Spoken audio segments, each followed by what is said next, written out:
The Super Media Bros podcast is a founding member of the OddPods Media Network.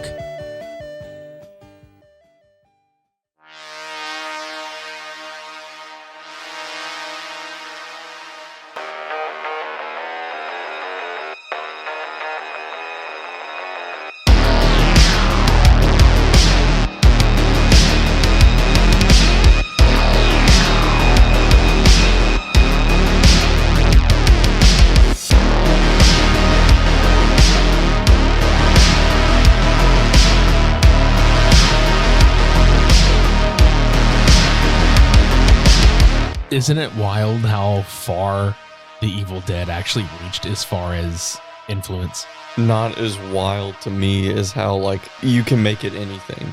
Like, how it can translate into anything, how foolproof the whole concept is, and how it just sort of translates to whatever culture also.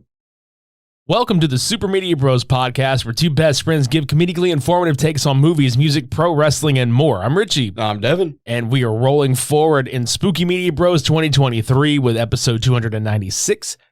This is a Cult Cinema Saturday. This week, we are talking about Bloody Muscle Bodybuilder in Hell, a.k.a. the Japanese Evil Dead. This is a very short but very packed movie that is essentially a Japanese retelling, remake, whatever you want to call it, of The Evil Dead. And it's got just enough originality about it to kind of separate it, but you can absolutely see every bit of what they pulled from The Evil Dead. Now, a little bit of background before we jump into the bulk of the film itself, because I've actually waited to tell you about a lot of this shit just because I want your fucking like legit reaction to this. So The Evil Dead was such a fucking huge hit overseas, and a lot of Italian filmmakers were influenced by a lot of this shit, and it led to a lot of unofficial sequels. I'm not sure if you've ever heard of the film La Casa. No. Okay, well, that actually wound up becoming like a 7-film series, and it was it was an unofficial. They were unofficial sequels to the original Evil Dead. Are they good?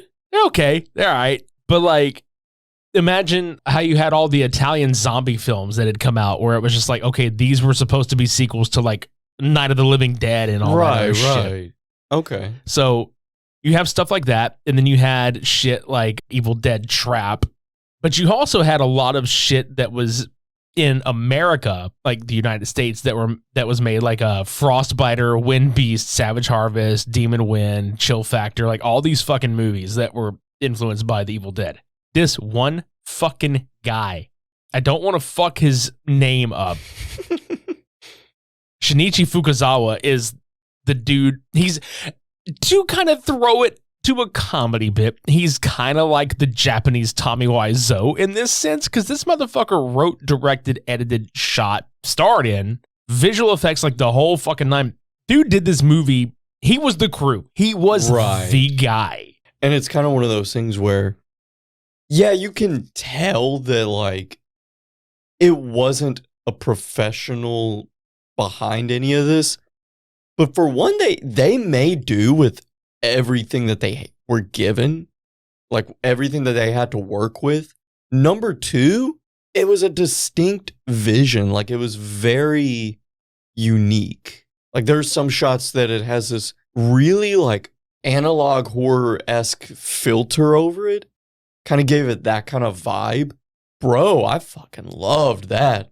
I'll give you some history behind all that shit. So in 1995, this is whenever he had planned on doing this shit, okay?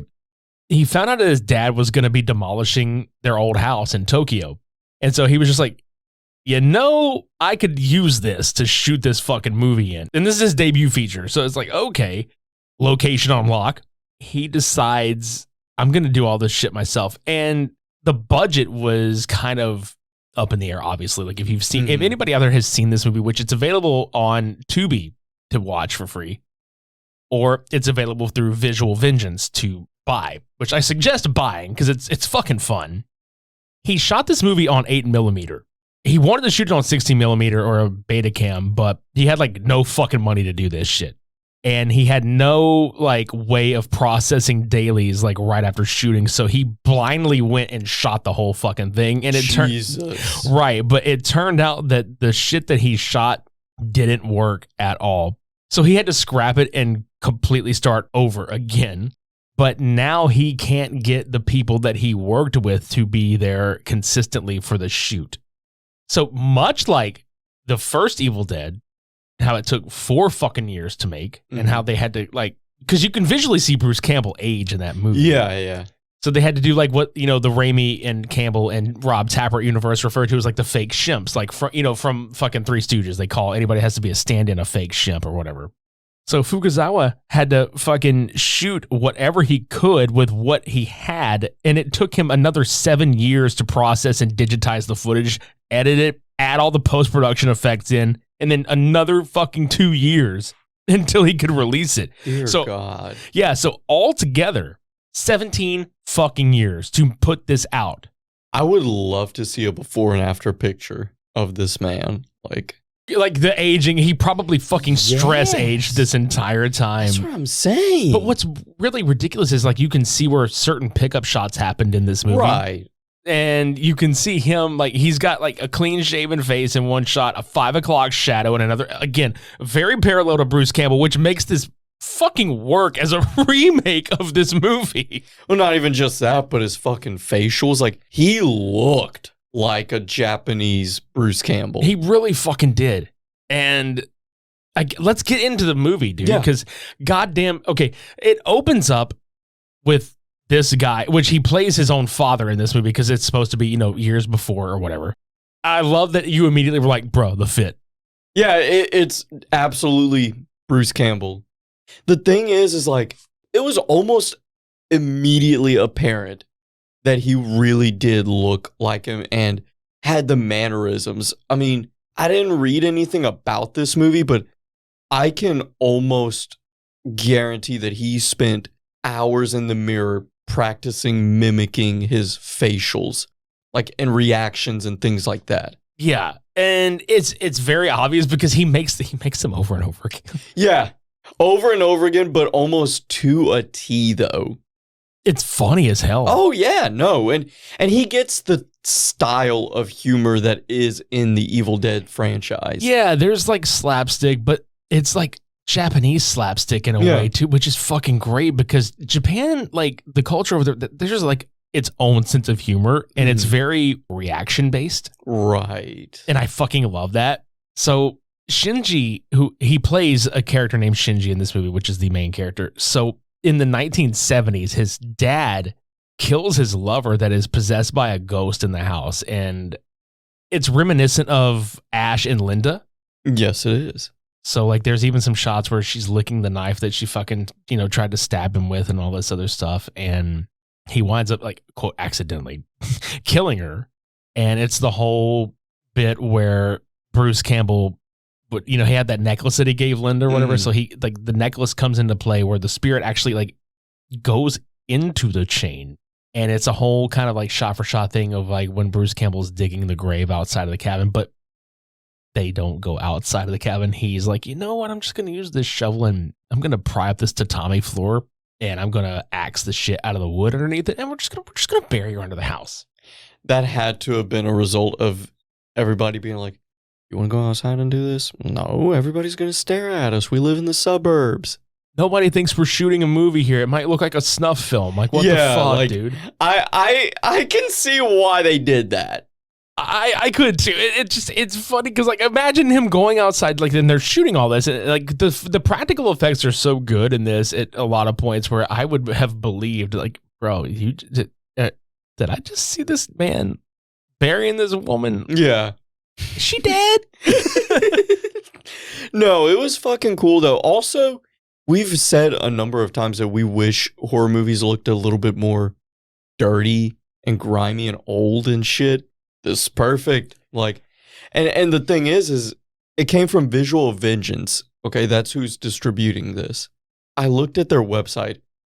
It's a gold mine of movies like this.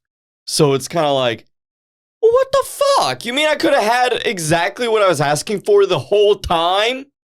Like, I didn't know about this. Yeah, and what I think is funny about this entire shit is that when we reviewed Lost Faith, I know you remember that because, like, unfortunately, we had to fucking sit through that shit, which it was fun. I say unfortunately, it was a lot of fun because, I mean, we put that with Champagne and Bullets, which is another, like, catastrophe of a movie that's great. So Lost Faith is also a prime example of what this movie is, which is the shot on video genre, where all these movies were literally shot on VHS. Yeah. So Visual Vengeance did a great job in bringing this back, and it's still it's much more of a clear like look at it, but there's still very much the roughness of it. That's what I love. That grainy, like it's clear you know what you're looking at all times, but I just love the aesthetic. Yeah, I do too, and it gets a lot more stylistically charged, if you will, like as the movie progresses, which I fucking love. So after the spirit enters the chain, we just kind of cut to the present, which if you don't pay attention, like you'll find out later that it's the future, but if you don't pay attention, you're just like, man, this guy really just killed this bitch and now he's all happy and shit. Like, cause it's the same guy playing, his son. And you're like, man, he really just killed this fucking chick and now he's all happy and shit. Like, what the fuck? Yeah, it threw me off at first. Which I had to laugh, dude, because like it opens on Shinji just getting ripped in his fucking basement in his house. Okay. If you're working out in blue jeans, you're kind of a tool. You're kind of a douchebag. But for some reason in a movie, whether it's action or horror, if the dude is working out, pumping iron, no shirt with blue jeans, for some reason it's like baller as fuck. I don't know why, but it just looks cool on film. It looks trashy, but like in that fucking way where you're just like, this dude fucks. Especially if you got the fucking belt on with the jean. Oh, dude, that man is slaying some cat. And it turns out that the chick that he's with, they're not even dating at this point because they start walking, like she calls him, which, oh my fucking God, I forgot about this. This phone is ringing. Dude, there ain't no voicemail on that bitch. Hell no. And like this is like 1995. I'm assuming like, some of these shots are from 95, then some of them are probably from like 96 whenever he had to reshoot I was born in 96, so you're speaking in like. Well, what I'm saying is the phone is like archaic as shit comparatively speaking to what we have now. But I'm saying, like, was that not a thing back then? No, yeah, it definitely was. But what cracks me the fuck up is that it's just taken forever, and he knows it's ringing. He's got to get his reps in, my boy. He's just looking at it like, he finally fucking picks it up, and then we get introduced to his girlfriend, and she's walking with him along this fence line, and she's like, oh, so what have you been up to? And he's just like, oh, I quit my job. And she's like, when? He's like a year ago. And she's just like, what the fuck? Like, she's just looking at him like, so what are you doing with your life? And he's like, I've just been working out in the basement for like 6 months. And he's like flexing muscles. He's like, I've been working out again, see? And it's just like, dude, this is why she left your ass. Yeah, for real. It's like, what are you doing with your life? Back in 1995, before like social media influencing was a thing, it's like, my boy, what are you doing to pay rent? And that's the thing. He talks about how he's like, well, my parents passed away and like, I don't really have anything to do and I don't have anybody to care for, but like, I'm working out. Yeah, like, it was at that moment I had to ask, okay, the title of this movie, is that a direct translation? I'm pretty fucking sure. That's it's just awesome. It's funny as fuck. I love that. I love that he was just like, so I want to do a Japanese Evil Dead. Yeah. That's awesome. What do you call it though? Because the Evil Dead is such a perfect title. It's like, I don't know, bodybuilder, bloody muscle, bodybuilder in hell. Okay. Yeah. Because the Evil Dead wasn't known as the Evil Dead in certain markets. It was actually called Dance of the Devil in certain markets too. Damn. Okay. Yeah. So like, there's a lot of different shit. There's probably a reason why he was like, oh, bloody muscle bodybuilder in hell. You never know, man. They might have like made reference to Bruce Campbell's chin over there. And he's just like, well, I don't have the chin, but I've got the biceps. So yeet. You know what I'm saying? Hey, deadass though. The Evil Dead. What a perfect title. It was supposed to be called The Book of the Dead at first, but Yeah. then, you know, the marketers were like, oh, that's not going to sell really well. And he's like, oh, fuck, whatever, The Evil Dead, whatever. And he didn't like that title, but they fucking went with it, and then the rest is fucking history, as apparent with this fucking movie. Yeah.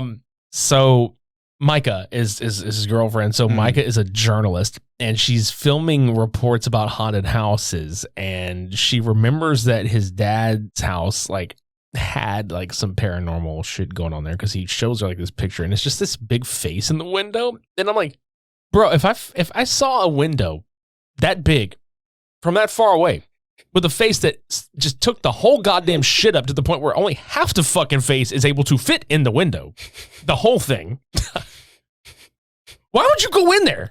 Yeah. Like, you know, like some people are like very sensitive to this shit, like they see it or whatever, but like if I'm sitting there going, you see this shit too, right? Yeah. You want to go in there? Fuck no, I don't want to go in there. That's some white people shit, bro. But white people. It fucking really is, man. It's like, yeah, let's go in there. Fuck it. Fucking Caucasian activities, bro. Mm-hmm. God damn. But Shinji is a skeptic here, okay? So he initially is like fucking with her for wanting to take a medium in there. And as soon as they get in there, you start seeing like some more shots where like when the door opens, it's almost the same shot as whenever they open the cabin for the first time in the first Evil Dead movie. Right. Yeah. Camera angles and everything. There's a lot of camera angles, obviously influenced by Raimi. And then the movie kind of kicks into gear right here. Not that the movie ever has any like lulls in it, because like you mentioned while we were watching this, it's a 62-minute runtime, but there's no time wasted in this.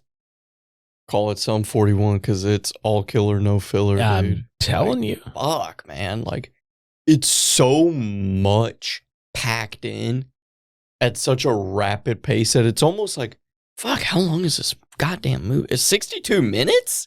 I'm telling you, dude, it's not a long fucking film, and it feels longer than 62 minutes because there's so much happening. Yeah, but that's not to say that it's boring or anything. It's just like, you just rethink all of the imagery and the dialogue and everything. And it's like, no, there's no way it's just over an hour. Right. But when they go in the fucking house, the medium is the only one that actually notices that there's a spirit in the fucking house. And he gets knocked out by a fucking clock that just falls off the wall. And you just hear fucking, and he's just like, and he just falls the fuck down, and he wakes up in the. I know, dude, it's so ridiculous. I fucking love anything from Japan that does that shit. I don't know why. It's the reaction shit. Yeah, dude. So he wakes up in the car that's out there, and he becomes possessed by the spirit of the father's lover, and this is where the whole shit just. Everything fucking ensues from here. So like the house starts like this is all the Evil Dead references where like the doors are locking on their own, the windows are shutting, the doors are shutting, and then the medium, which I love the makeup effects where it slowly goes from his natural skin tone to like this real bluish gray hue all over him, which it's makeup obviously, but dude, he's like fucking with him real bad, like giggling the whole fucking time and like beating the shit out of him. He was fucking like trying to stab him with a knife. And there's a reference to when Shelly gets stabbed in the Evil Dead and she's like screaming for that really prolonged period of time. I'm surprised to say this. I enjoyed some of the digital blood that they did. I did too, because it's very charming. Like they didn't do a lot of the CG because he couldn't afford to do it a lot, but like the little bit that was done, I think it's also in conjunction with how the film grain was and how really low budget it is what makes it charming. Because there's a lot of visual effects combined in post. Like there's shots where he had to use like still imagery and then put like, you know, filming like a hand coming up into the frame over a still imagery just to make it look like this chick's like eating like flesh. And dude, that was one of the coolest shots I saw. Like that, I was really enjoying. This feels like, and it was like obviously it was shot in the 90s and shit. But like, is it weird to say that like some of this stuff felt like a very extremely low budget Tool music video in certain shots. I can see that, yeah. I was trying to pinpoint it. Like I said, it gives me analog horror vibes. That's exactly like the subgenre that it does teeter on, like with the shot on video vibes for sure. Yeah, shot on video, and plus like you said, like it's a still image, but then something actually moving that, but it's like layered over or under it. And they do it so sparingly that it's kind of like when it does happen, you appreciate it. If you made a whole movie about that, it'd get old fast, but it almost like grabs your attention because you forget, oh yeah, they do this effect. Using it sparingly with all the splatter effects that were fucking done by hand, mind you. Like a lot of this shit, like even there is some stop motion stuff here and there too. Again, that's what makes it fucking charming, is that they mixed it up so well. It didn't feel like a one-trick pony, and it didn't feel like, oh, they're reusing this gag or they're doing this. It's like, dude, there's so much shit happening. Yeah. You know, there's even, you know, the references to when he has to axe him up. But what cracks me up is when they start getting towards the end of the film. But we'll talk about that when we come back from our break. You're listening to the Super Media Bros on the OddPods Media Network. Don't go anywhere. Once upon a time. Boring. It was the best of times. It was the worst. You got that right. What's your problem? We want new stories. Hi, it's Frankie. And Garrett. And we host the Ever Trending Story, a weekly podcast where we bring to life a fictional story created by our own minds and some of the hottest, craziest trends from the internet. Find us wherever you download podcasts, and be sure to join the fun on social media at EverTrendingPod. All right, let's get to the back half of this. So he winds up seeing the ghost of his dad. Shinji sees the ghost of his father, right? And this is kind of a direct pull from Professor Nobi showing up in Evil Dead 2, which I should point out that even though this movie is influenced by the first film, it absolutely pulls like some elements of the second film, with the decapitated head of the medium having a hand under its neck, like running it around the room and shit. He must have pumped this fucker full of like 70 shotgun shells at one point. Bro, it was to the point where I was like, you got to forgive it at some point, but oof. Yeah, like you want to forgive it, but also continuity management, please? Yeah, but he probably wasn't thinking. He's probably like, I gotta get this fucking movie finished. Do you think, like, and I'm not trying to seem like a know-it-all, but do you think he knew that shotguns only hold so many rounds, or do you think he thought it was just like a pistol? I mean, this particular shotgun probably could hold like a few shells at a time, but not as many as he was just firing off. But I mean, that's neither here nor there at this point. It's just the funniest shit ever. Yeah. Just like it's like Duke Nukem levels of unloading a fucking shotgun into somebody for real, which he does like a couple of the lines like groovy and like in English, mind you. Yeah, and like come get some and all this other shit, baby. You know, Dude, like that. I was shit. About to say baby, yeah. And then when he says groovy, he's like, groovy. Like, you know what he fucking said? It was so fucking great. He said it with a little extra 70s. Yeah, he's like, groovy. It's like, yeah, dude. But he gets visited by the ghost of his father. And I fucking had to crack up right here. So the dad is like, it's pulled like how Professor Nobi visits from Evil Dead 2. Mm-hmm. And the fucking dad is like sitting there. He's just like, this woman is out of her mind. You have to kill her. She tried to kill me and I accidentally killed her. And she's pissed off and blah, blah, blah. She's crazy. And I'm like, you gaslighting motherfucker. I know.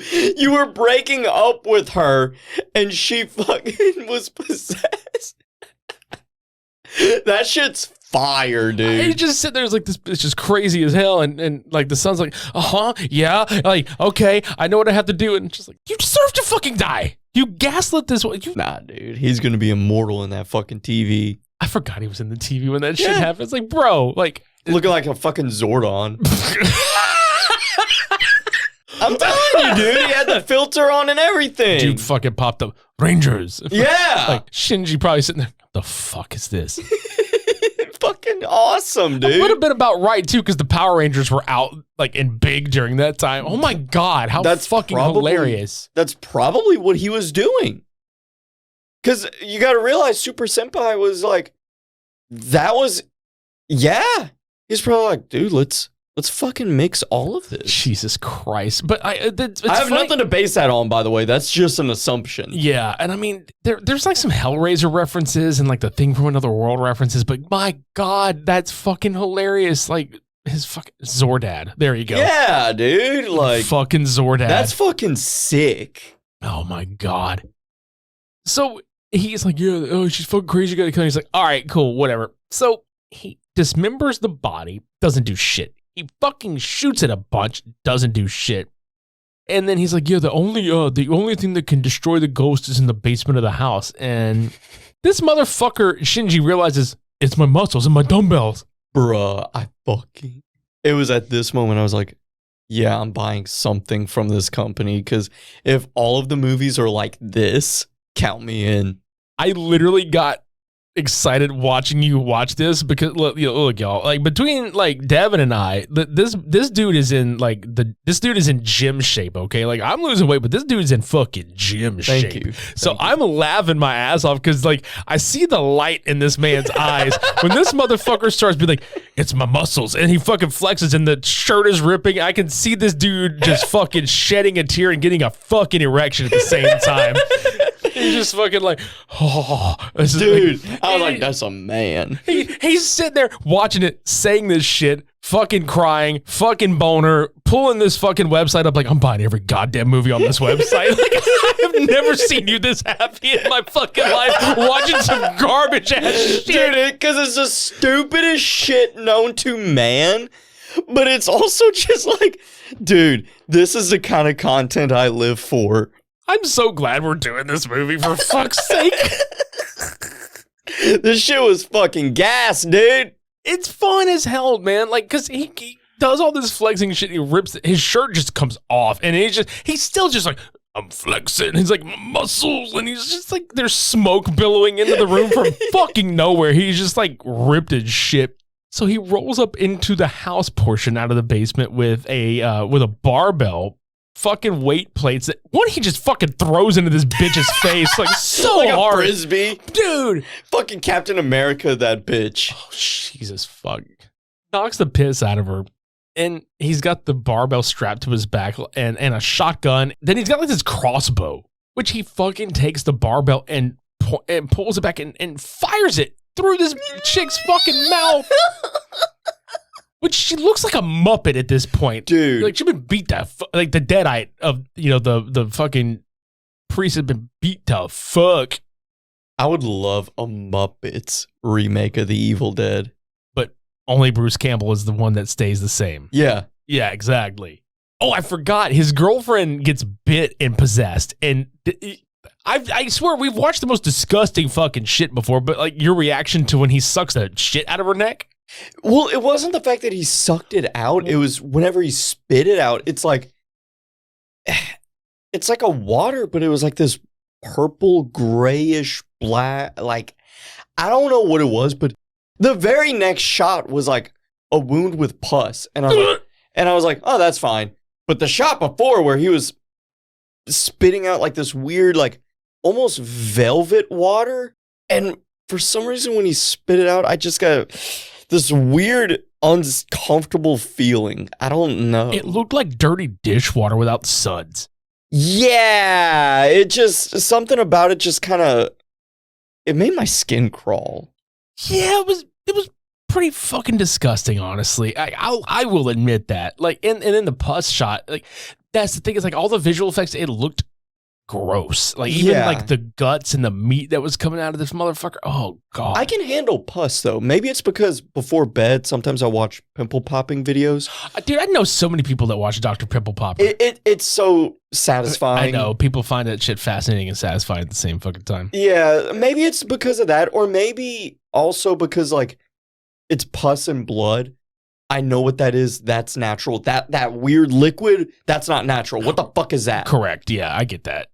So he winds up destroying the demon with fucking dumbbells. He basically just curb stomps this bitch with a fucking plate, and her eyeballs pop out, and there's teeth and fucking blood and shit everywhere. And you're just like, what the fuck? You pumped this fucker full of lead. You axed it. But I'm talking like blew half its face off. But I'm going to stomp it.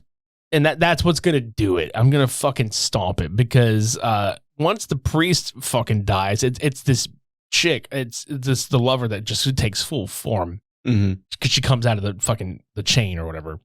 And he sucks the venom or the poison or whatever out of Mika and she's okay, or Micah and she's okay. And the ending shot is pretty much like how the originally, again, how the Evil Dead was, where Ash walks outside and it's like daylight and shit. You couldn't see shit into or out of the house because the windows were all boarded up and shit. So you couldn't tell if it was nighttime or daytime while you're in the house. And the first thing I thought was, how jarring would it be to like, because the studio we're sitting in right now, like our home studio, there's no light coming into the room. And if you just stayed in here, you wouldn't know if it was like day or night if you didn't look at a clock. Yeah. Imagine we're in here for I don't know how long.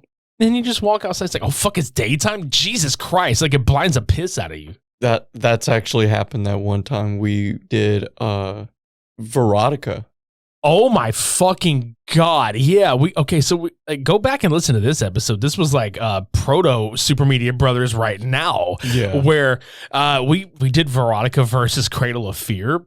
And dude, we did that at 5 in the fucking morning. Cause like you showed up at 8 o'clock that night. And we didn't record until probably like close to like 4:30, 5 o'clock. Cause we watched both movies back to back. And bullshitted for like hours. Yeah. Cause at the time I was going through a breakup and I just needed to just get so much shit off my chest. Like I had a fucking full blown therapy session in your kitchen.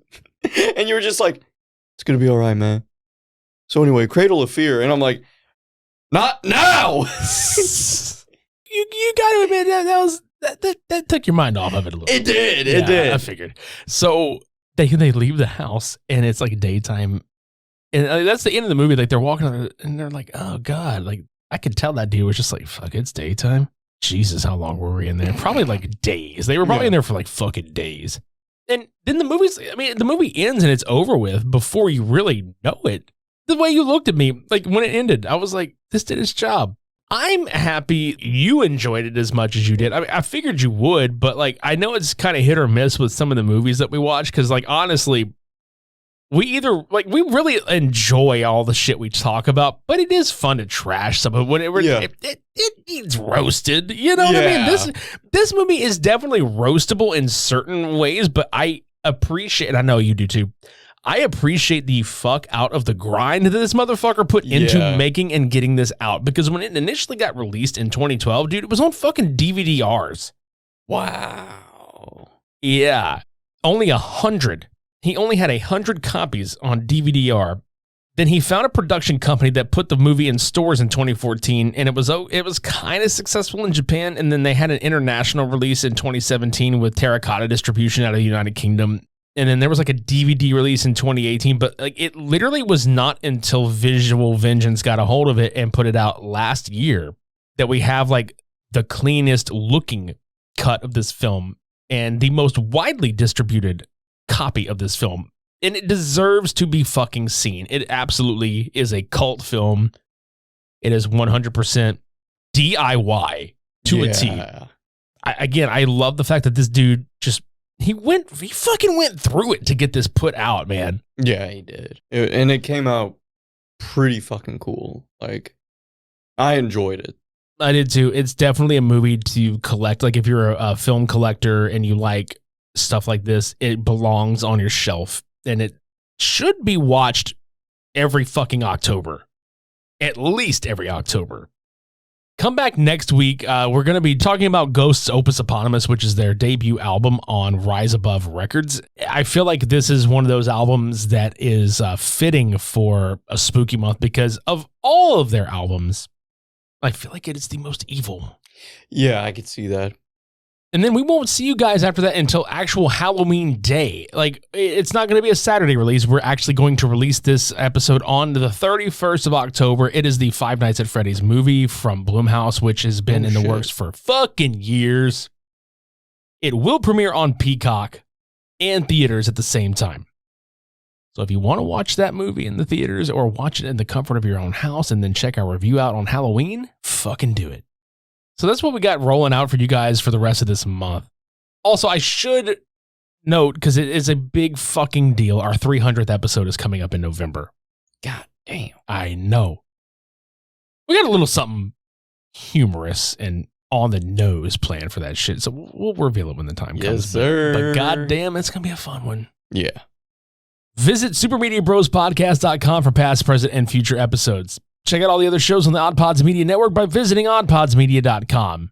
Subscribe to us on YouTube, follow us on social media, leave us a rating and review at Apple Podcasts, Spotify, Good Pods, and Podchaser. If you're listening to this on YouTube, just, scroll up and leave some comments and tell us what you liked about this movie if you've seen it, or if you've never seen it, tell us how much we ruined it for you because we talked about it. Really, anything is fun. You could leave a comment with a middle finger that we will probably not see because YouTube will flag it. That's so stupid. Yeah, I know. Anyway, let's bounce out this motherfucker. I bet. I got to go pop up some tatami flooring, and I got to take care of that dead body in the corner. It's been just fucking sitting there for a couple days. I gotta listen to the Stained album again. Rotate that bitch. Yes, sir. This has been episode 296, Cult Cinema Saturday, Bloody Muscle Bodybuilder in Hell, a.k.a. the Japanese Evil Dead. Until next week, I'm Richie. I'm Devin. Shades on. We're off.